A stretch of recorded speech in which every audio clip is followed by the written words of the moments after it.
والضحى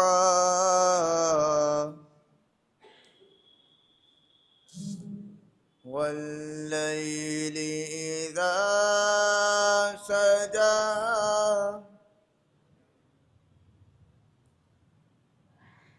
ما ودعك ربك وما قلى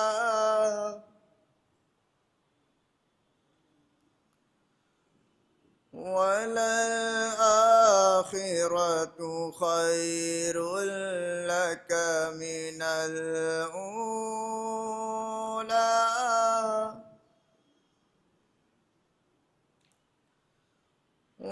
ولسوف يعطيك ربك فترضى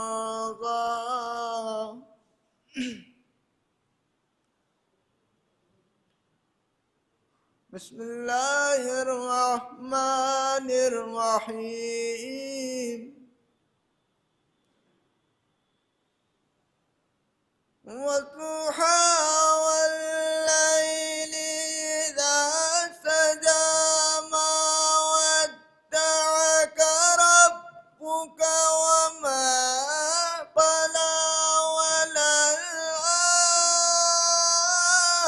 وللآخرة خير لك من الأولى ولسوف يعطيك ربك فترضى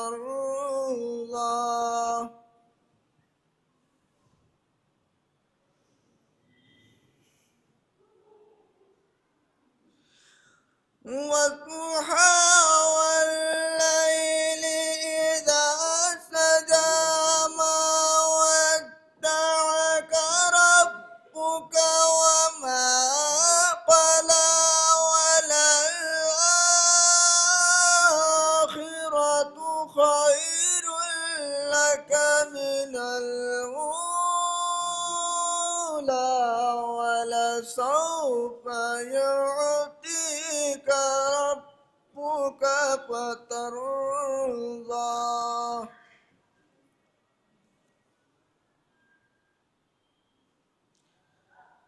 ألم يجدك يتيما فآوى ووجدك ضالا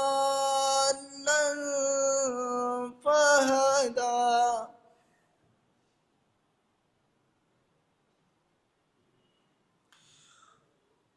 ووجدك ضالا فهدى ووجدك عائلا فأغنى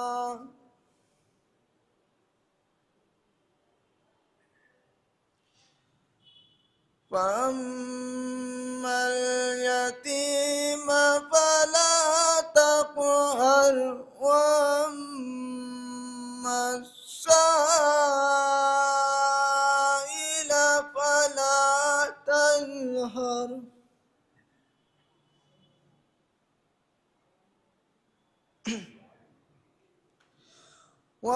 وأما السائل فلا تنهر وأما بنعمة ربك فحدث صدق الله العلي العظيم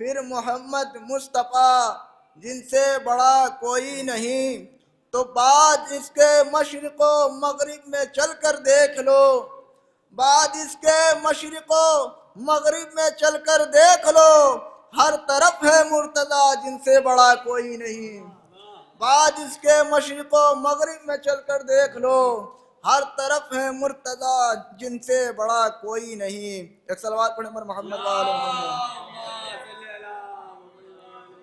اور جو لوگ منافق ہیں بہت بول رہے ہیں، جو لوگ منافق ہیں بہت بول رہے ہیں، حیدر کی عداوت میں زباں کھول رہے ہیں، جو لوگ منافق ہیں بہت بول رہے ہیں کہ حیدر کی عداوت میں زباں کھول رہے ہیں، اور ایسوں کی تو قرآن بھی کرتا ہے مذمت، ایسوں کی تو قرآن بھی کرتا ہے مذمت، جو قوم میں نفرت کا زہر گھول رہے ہیں، ایسوں کی تو کرتا ہے قرآن مذمت، ایسوں کی تو قرآن بھی کرتا ہے مذمت، جو قوم میں نفرت کا زہر گھول رہے ہیں۔ ایک صلوات پڑھیں پر محمد وآل محمد۔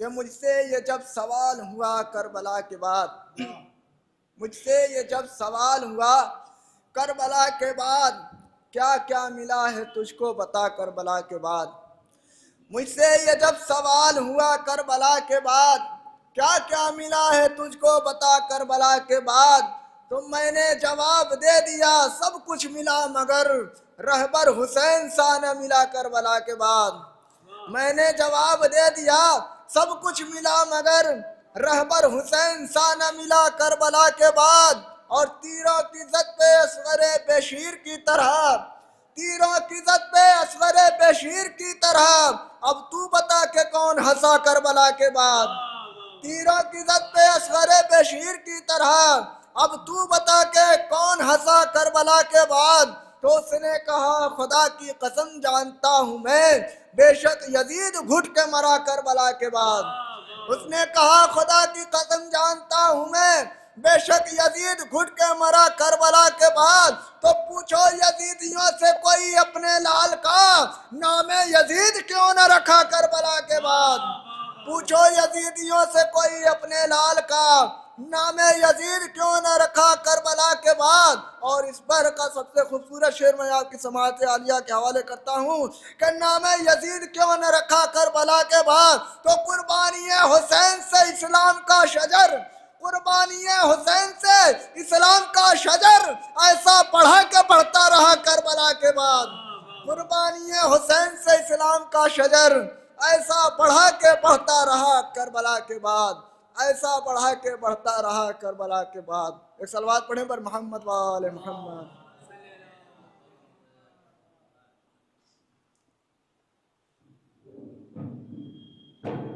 باقاعدہ مجلس کا آغاز تلاوت کلام ربانی سے اور پیشخانی سے بھی ہو چکا ہے، اس کے فرائض انجام دی حمزہ صاحب نے۔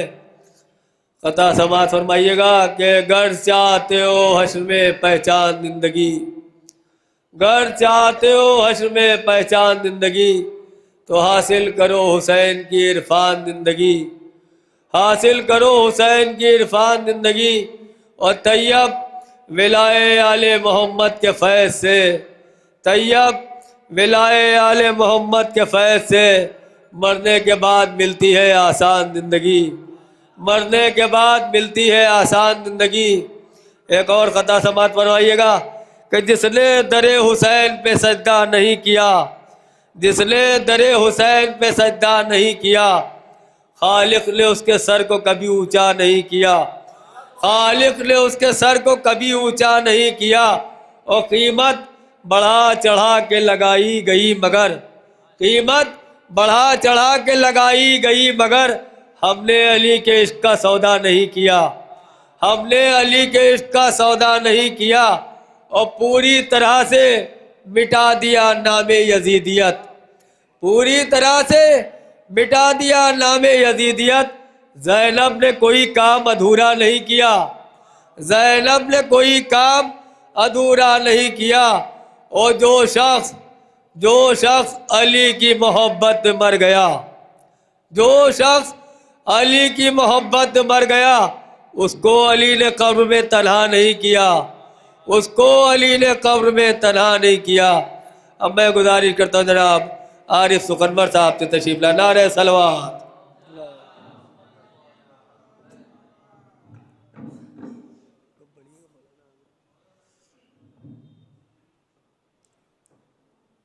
بجے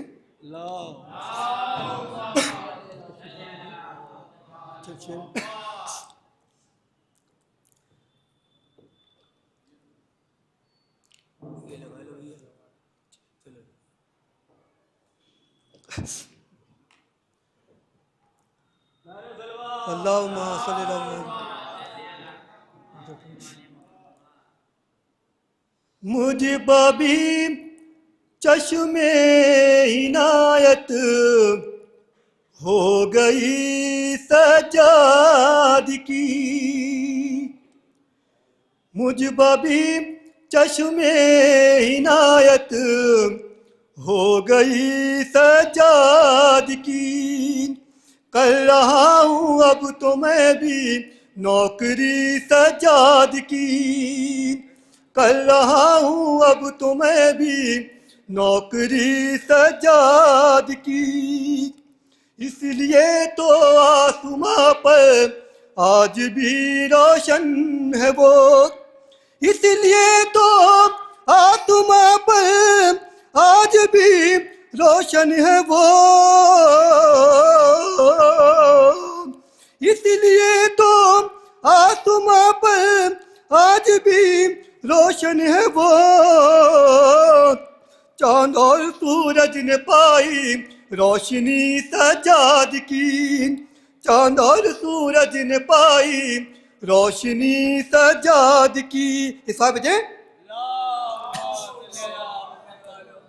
باپ کے قاتل کو پانی اپنے ہاتھوں سے دیا، باپ کے قاتل کو پانی اپنے ہاتھوں سے دیا، دیکھ لے دنیا ذرا دریا دلی سجاد کی، دیکھ لے دنیا ذرا دریا دلی سجاد کی۔ صاحب جی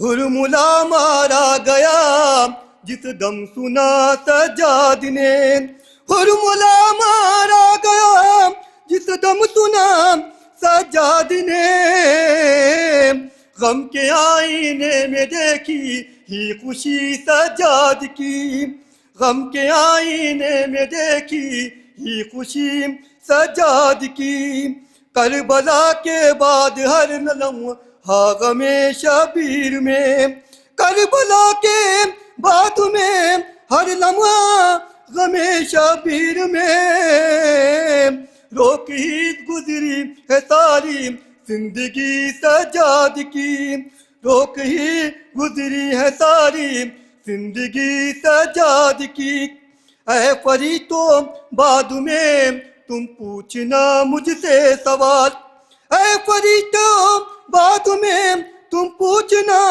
مجھ سے سوال، پڑھ رہا ہوں منقبت عارف ابھی سجاد کی، پڑھ رہا ہوں منقبت عارف ابھی سجاد کی۔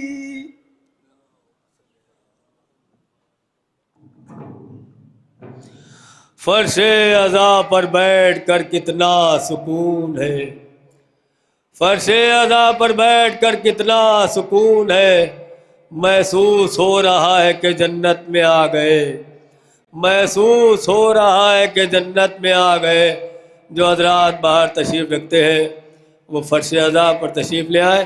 اب میں گزارش کرتا ہوں جناب سمیر صاحب سے کہ تشریف لائیں، نعرہ صلوات۔ اللہم صلی۔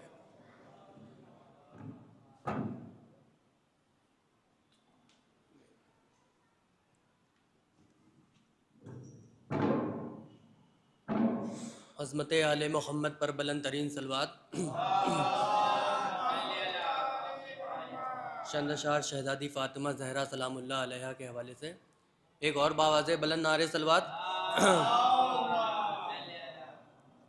کہ بولے آپس میں فرشتے کی یہ منظر دیکھو، کہ بولے آپس میں فرشتے کی یہ منظر دیکھو، ہے کتنے عروج پہ زہرا کا مقدر دیکھو۔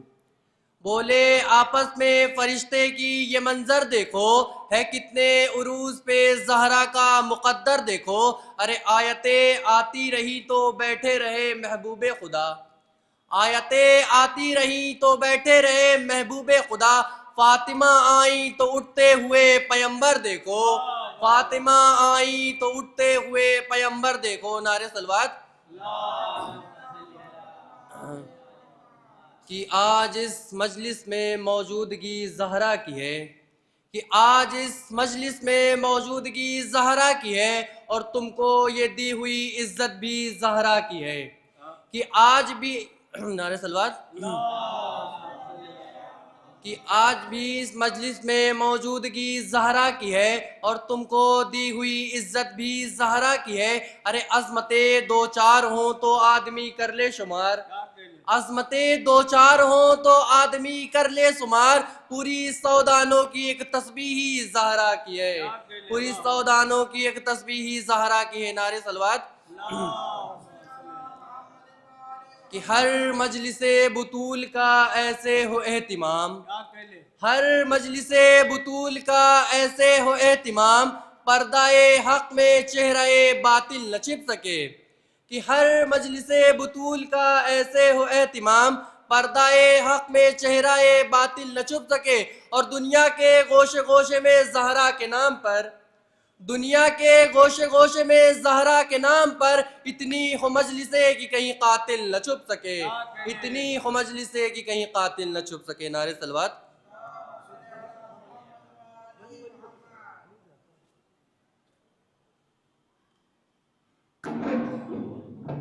میں گزارش کرتا ہوں جناب ولی صاحب سے تشریف لائیں۔ پڑھیں گے؟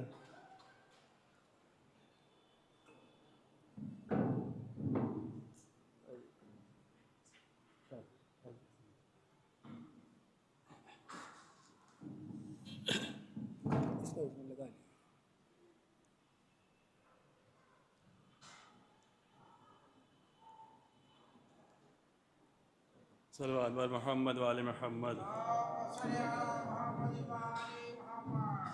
چار میں سے ملاحظہ فرمائیں۔ دریا میں اسپ ڈال کے عباس نے کہا کہ یوں، دریا میں اسپ ڈال کے عباس نے کہا کہ یوں، لیتے ہیں نیر شیر دل فوج گراں بھگا کے یوں، لیتے ہیں نیر شیر دل فوج گراں بھگا کے یوں، دے تو رضا امام دین حیرت میں غرق ہو لئیں، دے تو رضا امام دین حیرت میں غرق ہو لئیں، جاؤں میں پار گھاٹ کے لاشوں کے پل بنا کے یوں، جاؤں میں پار گھاٹ کے لاشوں کے پل بنا کے یوں۔ صلوات بر محمد وآل محمد۔ چار میں سے اور ملاحظہ فرمائے۔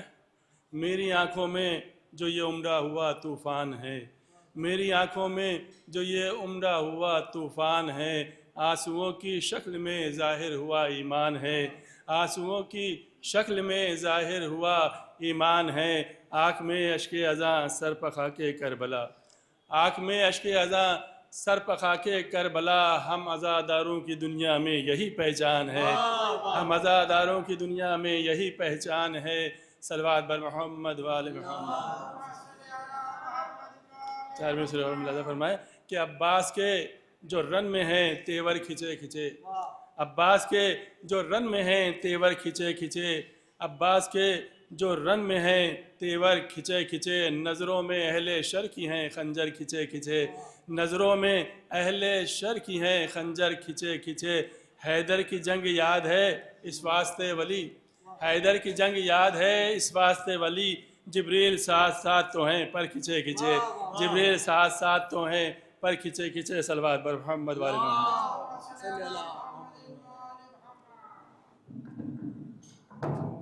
آخری قطع ملاحظہ فرمائیے، اس کے بعد مولانا افروز منبر کہ وہ کہہ رہے ہیں جیو ذکر مرتضیٰ کے بغیر، وہ کہہ رہے ہیں جیو ذکر مرتضیٰ کے بغیر، بتاؤ کیسے کوئی سانس لے ہوا کے بغیر، بتاؤ کیسے کوئی سانس لے ہوا کے بغیر، اور زمانے بھر میں فقط ایک در بطول کا ہے، زمانے بھر میں فقط ایک در بطول کا ہے، جہاں خیرات بھی ملتی ہے التجا کے بغیر، جہاں خیرات بھی ملتی ہے التجا کے بغیر۔ اور کہا خدا نے نبی سے پکارو حیدر کو، کہا خدا نے نبی سے پکارو حیدر کو، ارے کہیں ہوئی ہے فتح شاہ لا فتح کے بغیر، کہیں ہوئی ہے فتح شاہ لا فتح کے بغیر۔ اور یہ کیسے بن گئے رضی اللہ اے میرے مولا، یہ کیسے بن گئے رضی اللہ اے میرے مولا، جب کہیں نبی نہ بنے جب تیری رضا کے بغیر، جب کہیں نبی نہ بنے جب تیری رضا کے بغیر۔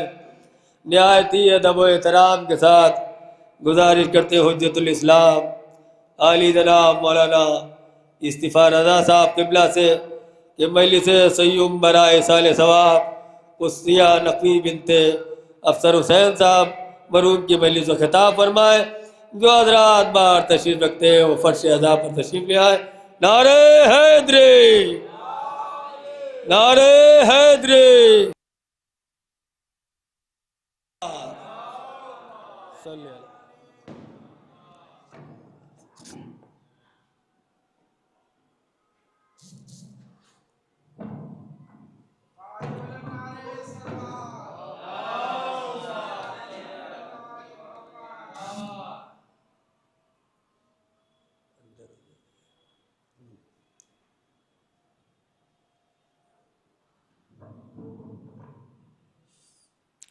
ایثار ثواب کے لیے ایک بار سورہ حمد اور 3 بار سورہ توحید کی تلاوت۔ بسم اللہ۔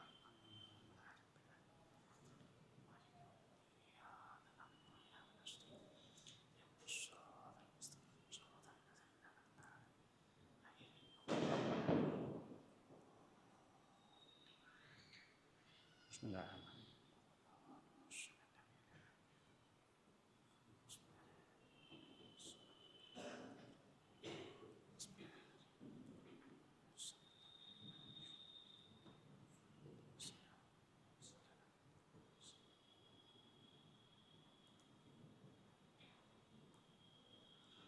اعوذ باللہ السمیع العلیم من الشیطان الرجیم، بسم اللہ الرحمن الرحیم، الحمد للہ رب العالمین والصلاة والسلام علی اشرف الانبیاء والمرسلین خاتم النبیین شفیع ذنوبنا وطبیب نفوسنا مولانا ابی القاسم محمد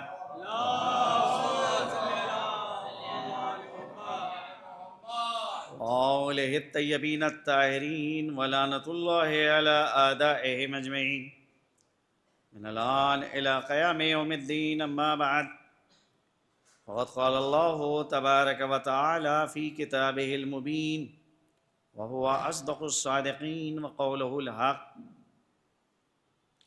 بسم اللہ الرحمن الرحیم، والعصر ان الانسان لفی خسر الا الذین آمنوا وعملوا الصالحات وتواصوا بالحق وتواصوا بالصبر۔ صلوات بھیجیں محمد۔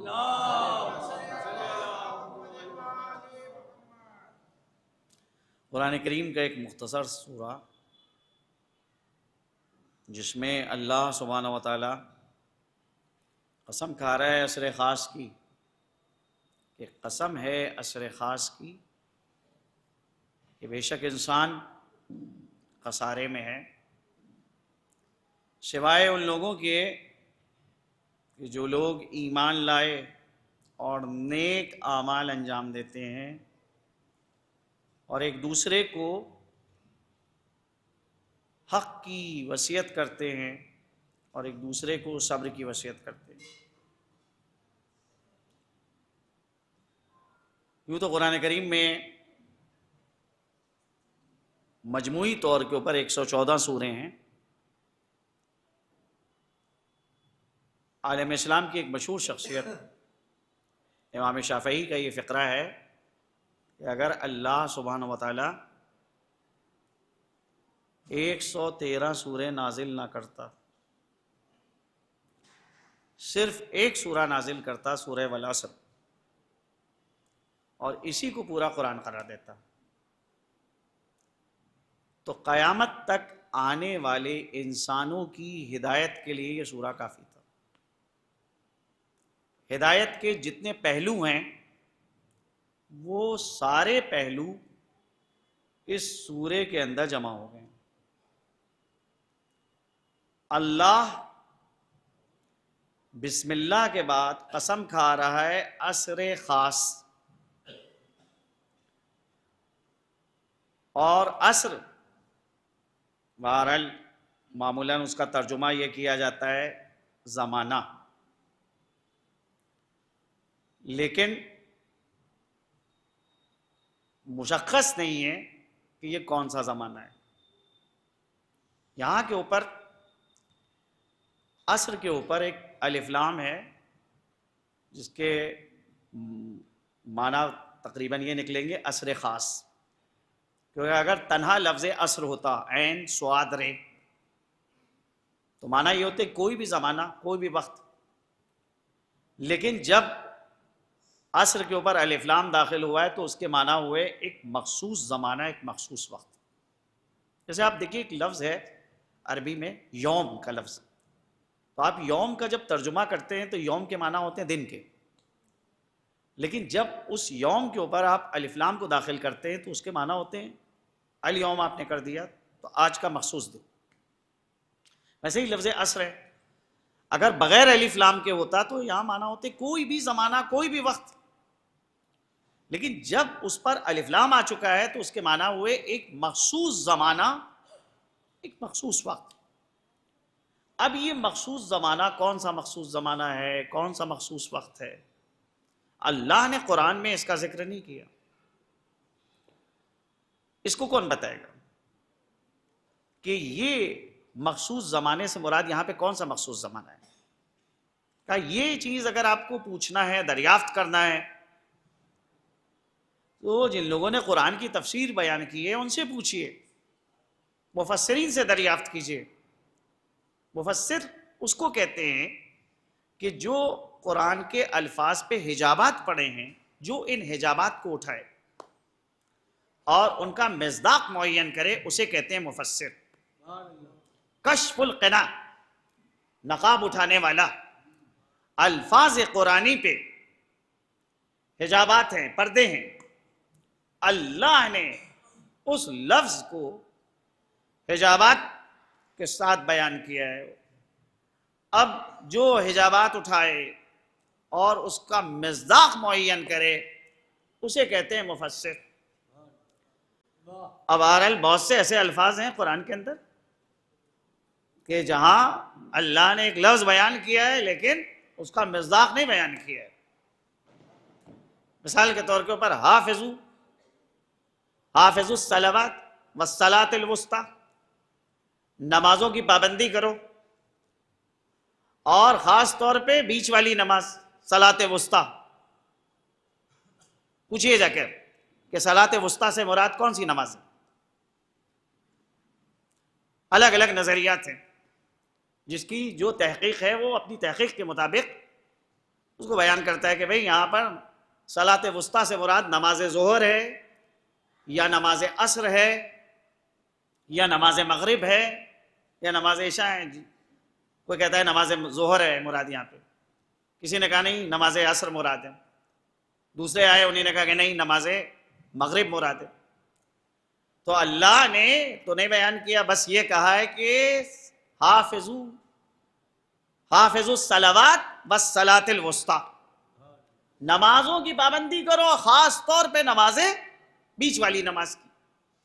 تو اب ایک انسان جب یہ کوشش کرتا ہے کہ اس کو صلاۃ وسطی حاصل ہو جائے، وہ صلاۃ وسطی کی پابندی کرے، وہ اس سے چھوٹنا نہیں چاہیے، تو پھر وہ تک و دو کرے گا کہ 5 وقتہ نماز کو وہ پڑھے، اور جو 5 وقتہ نماز کا پابند ہے وہ یقینی طور کے اوپر صلاۃ وسطی بھی جو ہے وہ اس نے ادا کر لی. کہ جس کے پاس 100 آ گئے ہیں تو یقینی طور پہ 99 اس کے پاس موجود ہیں.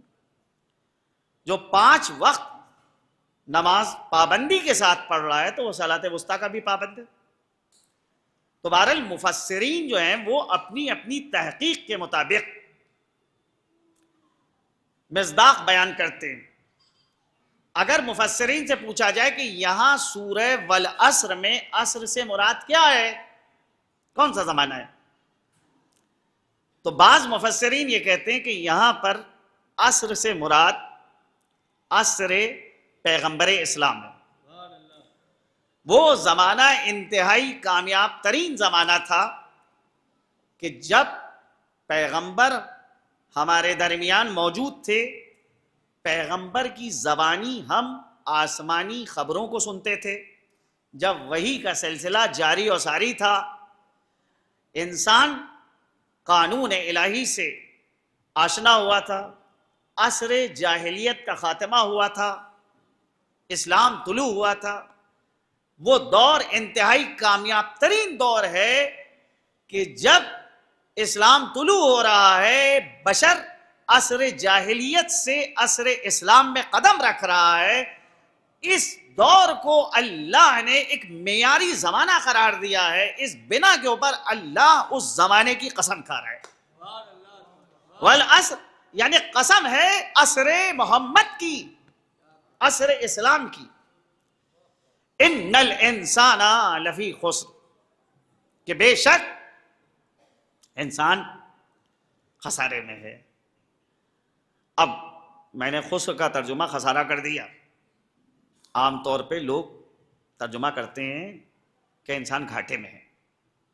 عربی زبان ایک بڑی وسیع زبان ہے. ہر حالت اور کنڈیشن کے لیے ایک لفظ نیا وضع کیا جاتا ہے. اس کے مقابلے میں آپ کی اردو زبان ہے، بہرحال محدود زبان ہے، اور اس میں الفاظ بھی بڑے محدود ہیں. آپ کاروبار کرتے ہیں، کاروبار میں نقصان ہوا تو آپ نے صرف ایک لفظ استعمال کر دیا کہ گھاٹا ہو گیا ہے، نقصان ہو گیا ہے. لیکن اس سے یہ نہیں پتہ چلتا ہے کہ گھاٹا کس مقدار میں ہوا ہے، نقصان کس مقدار میں ہوا ہے، اس کو یہ نہیں بتایا جا سکتا. لیکن عربی زبان کے اندر نقصان اور گھاٹے کے حوالے سے متعدد الفاظ آئے ہیں. فرض کیجئے کہ آپ کاروبار شروع کرنا چاہتے ہیں، تو کاروبار آپ جب شروع کرنا چاہتے ہیں تو آپ نے سرمایے کے طور کے اوپر 1 لاکھ روپے لگائے، انویسٹ کی. یہ 1 لاکھ روپے کے اوپر آپ کو 20,000 روپے کا فائدہ ہوا تو کہا جائے گا کہ یہاں پہ آپ کو فائدہ ہوا ہے. لیکن اگر فرض کیجئے کہ 1 روپے کا بھی فائدہ نہ ہو، بلکہ جو آپ کا اصل سرمایہ ہے، جسے اردو زبان میں پونجی کہتے ہیں، آپ کی جو اصل پونجی ہے، عربی میں اس کو راس المال کہیں گے، یہ راس المال جو ہے، جو اصل پونجی ہے، اسی کے اندر کمی واقع ہو گئی. 1 لاکھ لگائے تھے اور 1 لاکھ کے بجائے آپ کو 80,000 روپے واپس مل گئے یا 50,000 روپے، خود اصل پونجی گھٹ گئی. تو یہاں پہ کہتے ہیں گھاٹا ہو گیا، نقصان ہو گیا. فائدے کے طور پہ کچھ نہیں ملا، بلکہ جو خود آپ کی پونجی تھی اس میں کمی واقع ہو گئی. ایک صورت یہ ہے کہ یہ جو 1 لاکھ روپے آپ نے کاروبار میں لگائے تھے، یہ سارے کے سارے ڈوب جائیں،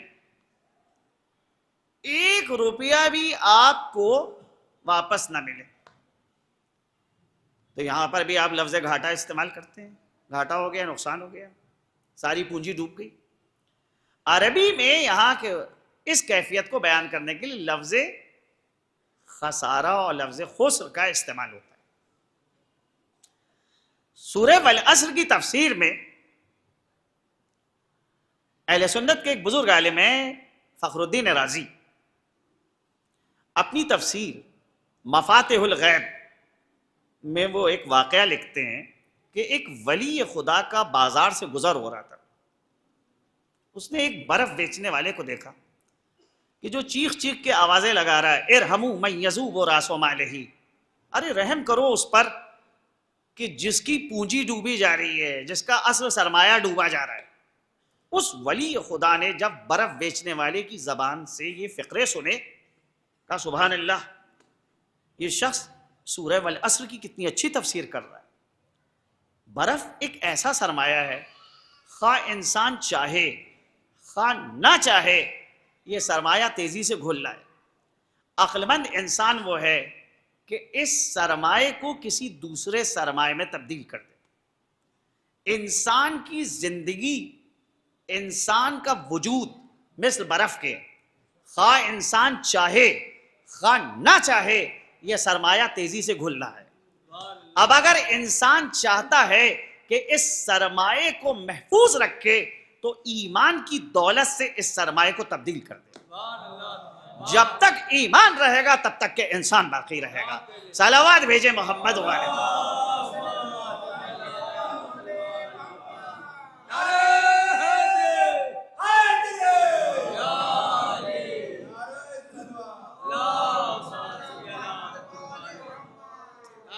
بھئی کاروبار کرنے کے لیے سرمایہ کی ضرورت ہے، بغیر سرمایہ کے کاروبار نہیں ہو سکتا. قرآن کہہ رہا ہے یا ایھا الذین آمنوا هل ادلکم علی تجارۃ تنجیکم من عذاب علیم. اے ایمان والوں، کیا ہم تم کو نشاندہی کریں، تم کو پتہ بتائیں ایک تجارت کا، ایک کاروبار کا کہ جو تم کو دردناک عذاب سے نجات دے. وہ تجارت کیا ہے؟ تؤمنون باللہ، اللہ کی ذات پر ایمان رکھنا. یہ ایمان ہے جو سرمایہ ہے. انسان بغیر عقیدے، بغیر ایمان کے اس دنیا میں اس کی حیثیت ایک پانی کے قطرے کے مانند ہے.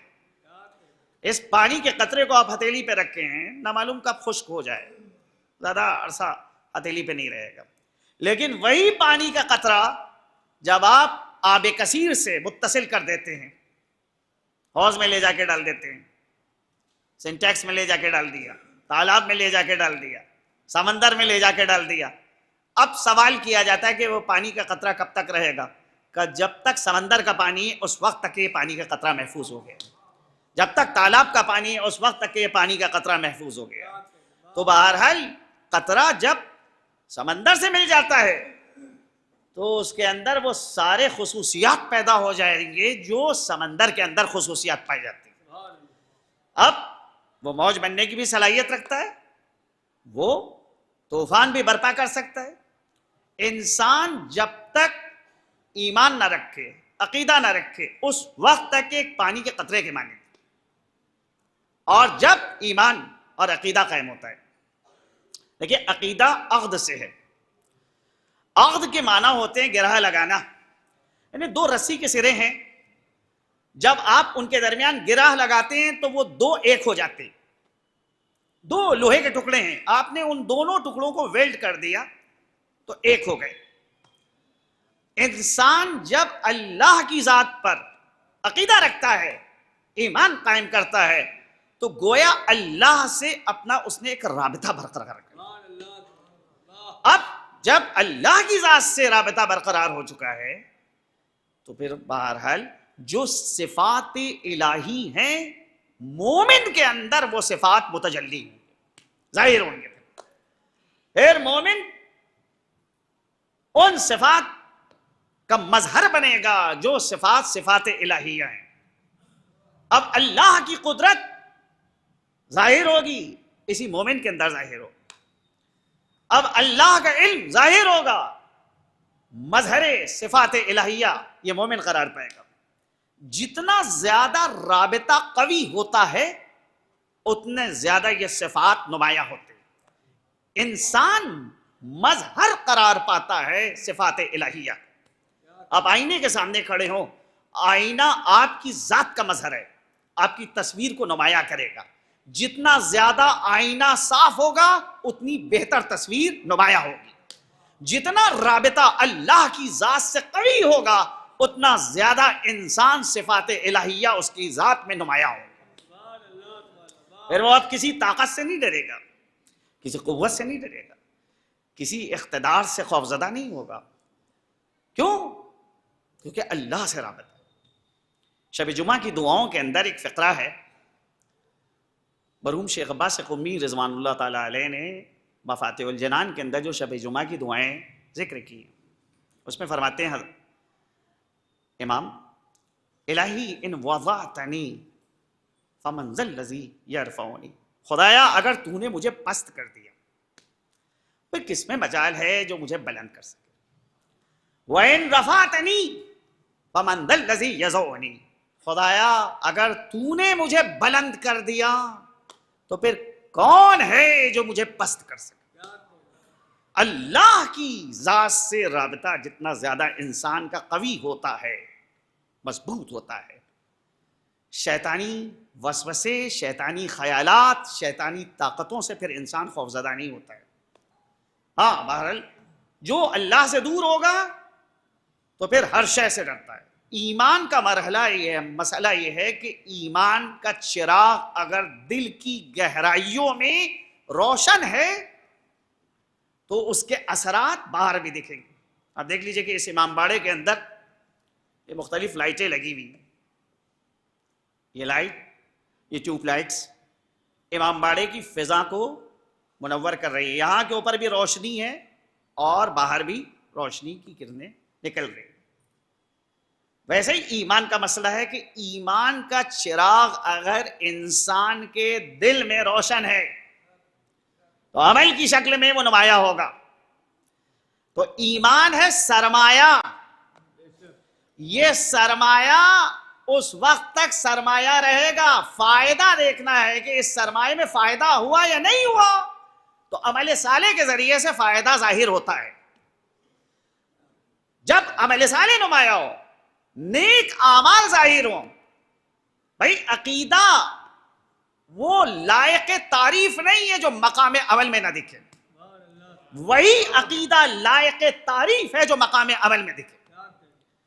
وہ جڑیں اہمیت نہیں رکھتی ہیں کہ جن کا اثر شاخوں میں نمایاں نہ ہو، وہی جڑ اہمیت رکھتی ہے کہ جس کا اثر جو ہے وہ شاخ میں نمایاں ہو۔ اگر شاخیں خشک ہیں تو اس کے معنی یہ ہے کہ جڑیں خشک ہو چکی ہیں۔ عمل کے اعتبار سے اگر کسی کے اندر بے عملی پائی جاتی ہے، خدا کا کوئی انسان باغی ہے، تو ایسا انسان اپنے عقیدے کو ٹٹولے کہ اس کے عقیدے کے اندر کیا خامی پائی جا رہی ہے۔ واقعی وہ صرف زبان سے کہہ رہے ہیں کہ ہم اللہ کی ذات پر ایمان رکھتے ہیں، رسول کی ذات پر ایمان رکھتے ہیں، اہل بیت کی ذات پہ ایمان رکھتے ہیں، فائدہ کیا ہے جب مقام عمل کے اندر کچھ نہ نظر آئے؟ جناب امیر فرماتے ہیں کہ حقیر ہے وہ علم جو مقام عمل میں نہ دکھے۔ آپ کہہ رہے ہیں تھیوری بہت اچھی ہے، اسلام کا جیسا کوئی دین نہیں ہے، کیا فائدہ اس اسلام کا کہ جو مقام عمل میں نہیں دکھ رہا ہے؟ وہی اسلام اہمیت کا حامل ہے کہ جو مقام عمل میں دکھے، کہ پتہ چلے کہ ہاں مسلمان کسے کہتے ہیں۔ اسے نہیں کہتے ہیں مسلمان کے جو ایک کرپٹ قسم کا انسان، سارے جرائم جس کی ذات کے اندر موجود ہوں، اور پھر وہ کہے کہ بھئی عقیدہ ہم بہت اچھا رکھتے ہیں۔ اس عقیدے کا کیا فائدہ جو مقام عمل میں نہ دکھے؟ وہ عقیدہ اہمیت رکھتا ہے جو مقام عمل میں دکھے۔ آپ کے سماجی مشکلات اور سماجی جو پریشانیاں اس وقت پیش آ رہی ہیں ان سے جو ہے نظریں چرا سکتے ہیں۔ آپ یہ کہیں گے کہ ہماری نجات کے لیے عقیدہ کافی ہے، جب قوم بے عملی کی انتہا کے اوپر پہنچ رہی ہے، مشکلات دن بدن جو ہیں قوم کے اندر پیدا ہو رہے ہیں اور نئے نئے مسائل پیدا ہو رہے ہیں، لوگ جو ہیں مختلف مشکلات سے دو چار ہو رہے ہیں، شادی ہوتی نہیں ہے، معلوم ہے ایک ہی سال کے اندر جو ہے تعلقات خراب ہو رہے ہیں اور بات طلاق تک کے پہنچی جا رہی ہے، دونوں ایک دوسرے کے خلاف جو ہیں وہ الزام تراشیاں کر رہے ہیں، اور پھر دونوں جو علی ولی اللہ اپنی زبان کو بجاری کرتے ہیں، دونوں یہ دعویٰ کر رہے ہیں کہ وہ علی ابن ابی طالب کے شیعہ ہیں، چاہنے والے ہیں۔ کوشش ان کی یہ ہوتی ہے کہ ایک دوسرے کو عدالتوں میں کھینچے، ایک دوسرے کے خلاف رپورٹ درج کرائیں۔ یہ کیسا چاہنے والا ہے، یہ کیسا علی کا ماننے والا ہے کہ جو دوسرے کو مصیبت میں دیکھ کر خوشی محسوس کر رہا ہے؟ اگر خوشی محسوس کر رہا ہے اس کے معنی یہ ہے کہ اس کے عقیدے کے اندر کھوٹ پائی جاتی ہے۔ یہ کیسا مومن ہے کہ جو دوسرے مومن کو مصیبت کے اندر اور تکلیف میں دیکھ کے خوشی کا اظہار کر رہا ہے؟ یہ سماجی مسائل، کون ان مسائل کو حل کرے گا؟ کیا معجزاتی طور کے اوپر یہ مسائل حل ہو جائیں گے؟ کیا کوئی میڈیکل اسٹور کے اوپر جو ہے کوئی ٹیبلٹ ملتی ہے کہ رات میں آپ ٹیبلٹ کھائیے گا, صبح جو ہے سب کے سب بالکل صحیح ہو جائیں گے, اخلاق صحیح ہو جائے گا؟ نہیں, اس کے لیے خود ہمیں کوشش کرنا ہوگی. ہماری جو خرابیاں ہیں ان خرابیوں کی جانب ہم کو متوجہ ہونا ہوگا. جتنا زیادہ انسان دین سے دور رہتا ہے, دنیا جس کے اوپر حاوی ہوتی ہے, اتنا زیادہ اس کو مشکلات کا سامنا کرنا پڑے گا. اور جتنا اللہ کی ذات سے قریب ہوتا ہے اتنا زیادہ راستے کی مشکلات جو ہیں ختم ہو جاتی. تو پہلا مطالبہ ہے ایمان کا مطالبہ. آمنو, کامیابی کی پہلی سیڑھی ہے عقیدہ, اور پھر ایمان کو عملی شکل میں نمایاں کرنا ہے. بھئی ہماری ذات مکمل ہوگی, ہمارا عقیدہ ٹھیک ہے, عمل بھی صحیح ہے, تو کیا اب ہماری ذمہ داری ختم ہو گئی؟ کہا نہیں. اب جو اچھائیاں عقیدے اور عمل کی شکل میں آپ کے پاس موجود ہیں, اس اچھائیوں کو آپ شیئر کریں, لوگوں کے اندر تقسیم کریں. آپ بھئی اپنے کو فرقہ ناجیہ کہتے ہیں, تو کیا صرف آپ اپنی نجات کے بارے میں سوچیں گے, بقیہ انسانوں کے بارے میں نہیں سوچیں گے؟ نہیں, جو اچھائیاں آپ پاس چاہے عمل کی شکل میں ہو چاہے عقیدے کی شکل میں ہیں, ان کو سماج میں بانٹیے, تبھی دوام ان اچھائیوں کو مل سکتا ہے, تبھی اچھائیاں زندہ رہیں گی. تو لہٰذا قرآن کہتا ہے تواصوا بالحق, حق کی وصیت کرو, حق کی جانب دعوت دو, حق کی جانب بلاؤ. اور بہرحال حق پہ عمل کرنا آسان نہیں ہے, بڑا دشوار ہے, مشکلات کا سامنا کرنا پڑتا ہے, اور اس کے لیے لازم ہے کہ پھر ایک دوسرے کو صبر کی تلقین کرو. تب جب چار صفتیں ایک انسان کے اندر پیدا ہوں, ایمان, عمل صالح, حق کی جانب دعوت اور صبر کی تلقین, تب ایسا انسان اللہ کے نزدیک کامیاب انسان.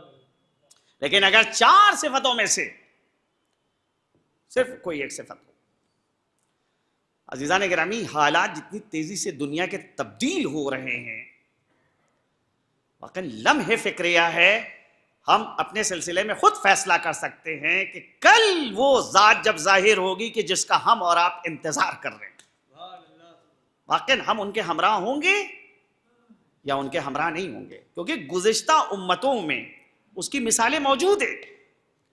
وہ یہودی کہ جو پیغمبر اسلام کی آمد کا انتظار کر رہے تھے, جن کی مقدس کتابوں کے اندر موجود تھا کہ یہ پیغمبر ہجرت کر کے مکے سے مدینے میں آئیں گے, لہٰذا مدینے میں آباد ہوئے کہ جب پیغمبر آخر الزماں آئیں گے تو ہم ان کا ساتھ دیں گے.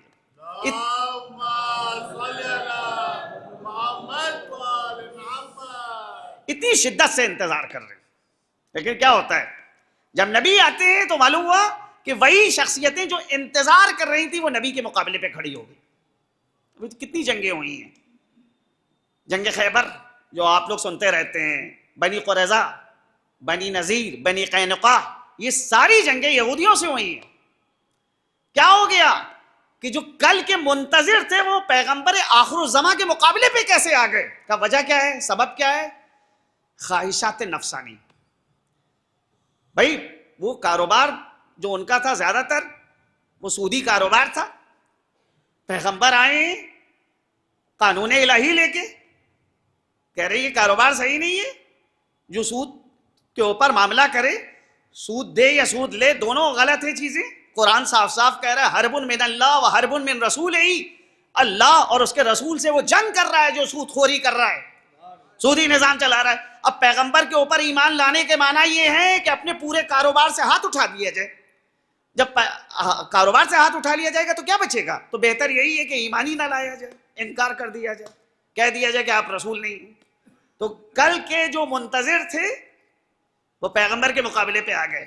یہ مثال گزشتہ میں ملتی ہے, ایک نہیں متعدد قوموں کی ملتی ہے. لمحے فکریہ ہے کہ ہم اپنے اعمال کا جائزہ لیں کہ واقعاً جس ذات کا ہم انتظار کر رہے ہیں کیا ہم نے اپنے آپ کو اس کی مرضی اور منشے کے مطابق تربیت کی ہے. کہیں ایسا نہ ہو کہ دوسرے ان کے مددگار بنے، دوسرے ان کے ناصر بنے، اور انتظار کرنے والے شرمندہ ہوں۔ لہذا خود اپنی ذات کی جانب متوجہ ہونا، حاسبو قبل ان تحاسبو، حساب کریے اپنا اس سے پہلے کہ کوئی دوسرا آپ سے آپ کا حساب لے۔ نفس کا حساب، اعمال کا حساب، اخلاق کا حساب دیکھنا ہے، غور کرنا ہے، کیا کیا خامیاں ہمارے عمل کے اندر پائی جاتی ہیں، کون کون سی غلطیاں ہماری ذات کے اندر موجود ہیں۔ جب تک کہ سختی کے ساتھ نگرانی نہیں کی جائے گی، اس وقت تک کہ راہ حق کی جانب انسان کی بازگشت نہیں ہوگی۔ بہرحال ایک اہل بیت کے چاہنے والی خاتون دنیا سے رخصت ہو گئی، اور بہرحال خاندان کے اندر پے در پے ایک ہی ہفتے کے اندر جو ہے 2 حادثے جو انتہائی سخت ہیں۔ بہرحال وہ خاندان جو ایک علمی خاندان، اس سے وہ ایک ذات منسوب، اہل خاندان کے لیے انتہائی سخت۔ اگر تعلیم یہ کیا گیا ہم کو کہ کسی بھی تم غم سے اگر 2-4 ہو، اس وقت اپنے غم کے اوپر گریہ نہ کرو، اگر گریہ کرنا چاہتے ہو تو حسین کو یاد کر کے دو۔ ہمارے اور آپ کے 8ویں امام حضرت امام رضا علیہ السلام نے ارشاد فرمایا، یا ابن الشبیب ان کنت باکیا للشیء فابکی علی جدی الحسین، اے پسر شبیب اگر رونا چاہتے ہو کسی چیز کے اوپر تو اس شے کے اوپر گریہ نہ کرو، اگر رونا چاہتے ہو تو میرے جد مظلوم حسین کے اوپر گریہ کرو۔ یا ابن شبیب اتعرف کیف ذبح جدی، اے پسر شبیب تمہیں پتا ہے میرے جد کو کیسے ذبح کیا گیا؟ ان جدی ذبح کما یذبح الکبش، میرے جد کو ایسے ذبح کیا گیا جیسے کہ گوسفند کو ذبح کیا جاتا ہے۔ جب گوسفند کے گلے پہ چھری قصاب رکھتا ہے، جتنے لوگ کھڑے ہوتے ہیں وہ کھڑے ہو کے تماشا دیکھتے ہیں، کسی کے دل میں رحم کی رمق نہیں پیدا ہوتی۔ حسین کو جب ذبح کیا جا رہا تھا، جتنے لوگ تھے کھڑے تماشا دیکھ رہے تھے۔ ایک چاہنے والی بہن تھی جو مضطرب ہو رہی تھی۔ حسین زینب کو اپنے ہمراہ لے کے آئے ہیں۔ بہرحال زینب وہ ہیں جو شریک کار حسین ہیں۔ مختلف امانتیں حسین نے زینب کے سپرد کری ہیں، اسرار امامت زینب کے سپرد کی ہیں۔ زینب اپنی رسالت کو انجام دے رہی ہے۔ شہادت سید الشہداء کے بعد تاریخ کہتی ہے کہ زینب نے سید سجاد کا بازو ہلایا۔ کس وقت؟ کہ جب گھر میں آگ لگی ہوئی تھی۔ کہہ رہے ہیں بیٹا دیکھو گھر میں آگ لگی ہوئی ہے، میرے لال بتاؤ کیا کریں، کیا جل کے اس گھر میں مر جائیں یا خیموں سے باہر نکلیں؟ کہتے ہیں پھوپھی جان کا بچانا واجب ہے، خیموں سے باہر نکلی۔ ارے وہ بیویاں کہ جن کے سروں کو کبھی آفتاب نے نہیں دیکھا ہے، وہ روز روشن میں منہ پہ تماچے مارتی ہوئی واہ محمدہ واہ علیہ کی صدائیں بلند کرتی ہوئی نکل رہی ہیں۔ ایک شخص کہتا ہے کہ میں نے ایک بی بی کو دیکھا کہ جو ایک جلتے ہوئے خیمے میں کبھی جاتی ہے اور واپس آ جاتی ہے۔ میں نزدیک جاتا ہوں، کہتا ہے اے بی بی کیا آپ کا کوئی قیمتی سامان اس خیمے کے اندر رہ گیا ہے جو بار بار آپ جا رہی ہیں اور باہر آ رہی ہیں؟ کہا میرا بیمار بھتیجا اس خیمے کے اندر موجود ہے۔ وہ شخص کہتا ہے کہ میں نے خیال کیا کہ شاید کوئی چھوٹا سا بچہ ہے۔ میں نے کہا اے بی بی آپ اس بچے کو اب چھوڑ دیں، کیونکہ اگر آپ خیمے کے اندر گئی تو آگ کے شعلے آپ کو اپنی لپیٹ میں لے لیں گے۔ بس جیسے ہی میں نے یہ فقرہ کہا وہ بی بی تڑپ جاتی ہے، ارے جلتے ہوئے خیمے میں داخل ہو گئی۔ تھوڑی دیر گزری تھی، میں نے کیا دیکھا، ارے ایک جوان کو اپنی پشت کے اوپر لیے ہوئے وہ بی بی چلی آ رہی ہے، خاک کربلا کے اوپر اس جوان کو لٹالا۔ یہ کون جوان ہے؟ یہ ہمارے اور آپ کے چوتھے امام، امام زین العابدین ہے۔ یہ وہ حسین کی امانت ہے جو وقت آخر حسین نے زینب کے سپرد کی تھی۔ ہاں جب زینب سارے حسین کی امانتوں کو ایک جلی ہوئی قناعت میں جمع کر لیتی ہیں تو اس وقت احساس ہوتا ہے کہ وہ حسین کی 4 سالہ بچی جو حسین وقت آخر جس کو سپرد کر کے گئے تھے وہ نہیں نظر آتی ہے۔ کہا اے بہن ام کلثوم سکینہ کہیں نہیں دکھتی۔ چنانچہ دونوں بہنیں مقتل کی جانب نکلتی، سامنے سے ایک سوار کو آتے ہوئے دیکھا۔ اس سوار سے پوچھا کہ اے سوار کیا تو نے کسی بچی کو ادھر تو نہیں دیکھا ہے؟ وہ کہتا ہے نہیں میں نے کسی بچی کو ادھر سے گزرتے ہوئے نہیں دیکھا ہے، البتہ جب میں فرات کی جانب اپنے گھوڑے کو پانی پلانے کے لیے لے کے گیا تو اس وقت ایک نشیب سے بچی کی رونے کی آواز آ رہی تھی، ایسی دردناک آواز تھی کہ جس کی بنا پر میرے گھوڑے نے پانی پینے سے انکار کر دیا۔ زینب اس نشیب کے قریب جاتی ہیں جس نشیب میں ایک لاش بے سر موجود ہے، وہاں پر زینب نے کیا دیکھا کہ حسین کی چہیتی بیٹی سینے سے لپٹی ہوئی ہے۔ زینب آگے بڑھتی ہیں، بچی کو حسین سے جدا کرتی ہیں، بچی کی آنکھ کھل گئی، فرماتی اے میری لال، اے میری لاڈلی، ذرا یہ تو بتاؤ کہ تم نے اپنے باپ کے جنازے کو کیسے پہچانا؟ کیونکہ لاش کی شناخت یا تو سر کی بنیاد پہ ہوتی ہے یا لباس کی بنیاد پہ ہوتی ہے۔ ارے اس لاش کے اوپر نہ تو لباس ہے نہ سر ہے، تم نے کیسے پہچانا کہ یہ تمہارے بابا کا لاشا ہے؟ بچی کہتی ہے اے پھوپھی اماں، جب خیموں میں آگ لگی ارے میں گھبرا کے خیمے سے باہر نکلی، مقتل کی جانب میں جا رہی تھی، روتی جاتی تھی اور کہتی تھی بابا آپ کدھر ہے؟ اے بابا، میں بابا کو آواز دے رہی تھی کہ اس وقت اس نشیب سے آواز آئی الیہ الیہ، اے میری بیٹی سکینہ میری طرف آؤ، میں اس لاش بے سر کے قریب۔ سیعلم الذین ظلموا ای منقلب ینقلبون انا للہ و انا الیہ راجعون۔ الہی بحق زہرا و ابیہا و والہا و بنیہا، خدایا اس مختصر سی مجلس کو قبولیت کا درجہ عنایت فرما۔ جس مرحومہ کے ایصال ثواب کی مجلس ہے اس کے گناہان کبیرہ اور صغیرہ کی مغفرت فرما، مرحومہ کو جوار معصومین میں جگہ عنایت فرما، پسماندگان کو صبر جمیل عنایت فرما۔ خدایا وہ مجاہدین جو اخلاص کے ساتھ تیرے دین کی سربلندی کے لیے کوشش کر رہے ہیں، ان مجاہدوں کو ان کی کوشش میں کامیاب اور کامران فرما۔ وہ دشمنان اسلام جو لائق ہدایت نہیں ہے پروردگارہ تو ان کو نیست و نابود فرما۔ ہمارے مراجع اعظام خصوصاً رہبر انقلاب اور مرجع علی قدر سید علی سیستانی کو اپنی پناہ خاص میں محفوظ فرما، ہمارے امام کے ظہور میں تعجیل فرما، ہم کو ان کے آوان و انصار و مددگار میں شمار فرما، ان کے ظہور کو ہمارے لیے باعث عافیت قرار دے۔ ربنا تقبل منا انک انت السمیع العلیم۔ ایک بار سورہ حمد اور 3 بار سورہ توحید کی تلاوت فرما کر مرحومہ قدسیہ نقوی بنت افسر حسین۔ بسم اللہ الرحمن الرحیم۔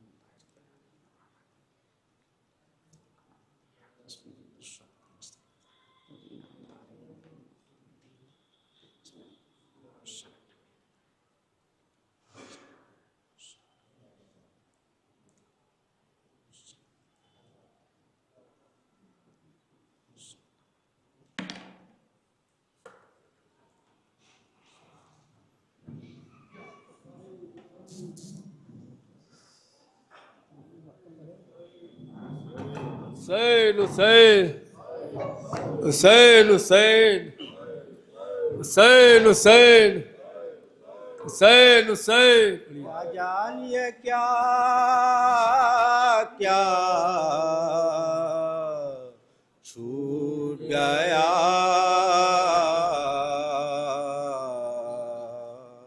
عاشور کو جلتے خیموں میں، کیا جانیے کیا کیا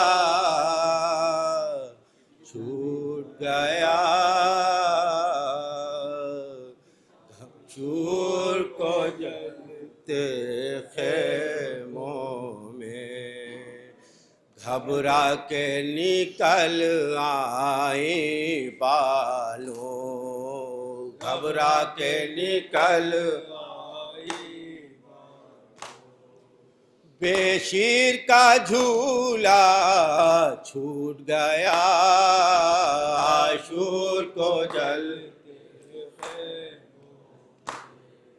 نور آنکھوں کا عقبہ لے کے گئے، نور آنکھوں کا عقبہ لے کے گئے، نظروں میں اندھیرا چھوٹ گیا، نظروں میں اندھیرا چھوٹ گیا، یوں لاش اٹھائے مولا نے، یوں لاش اٹھائے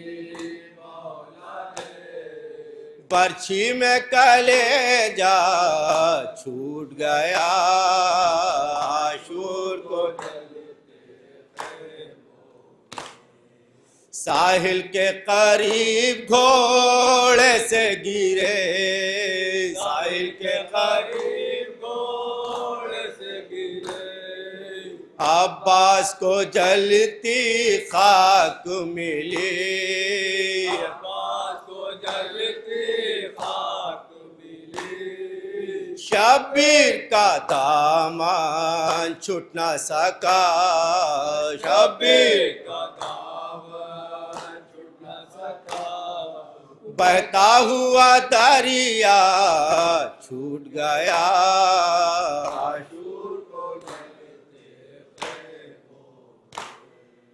اے فضل حسینی شاعر کا،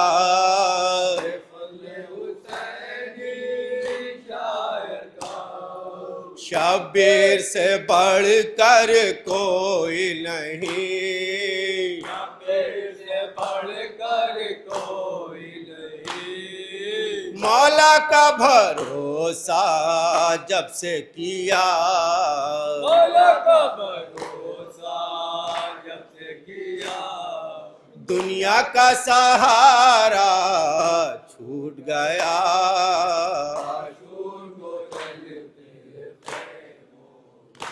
یا حسین یا حسین یا حسین یا حسین یا حسین یا حسین۔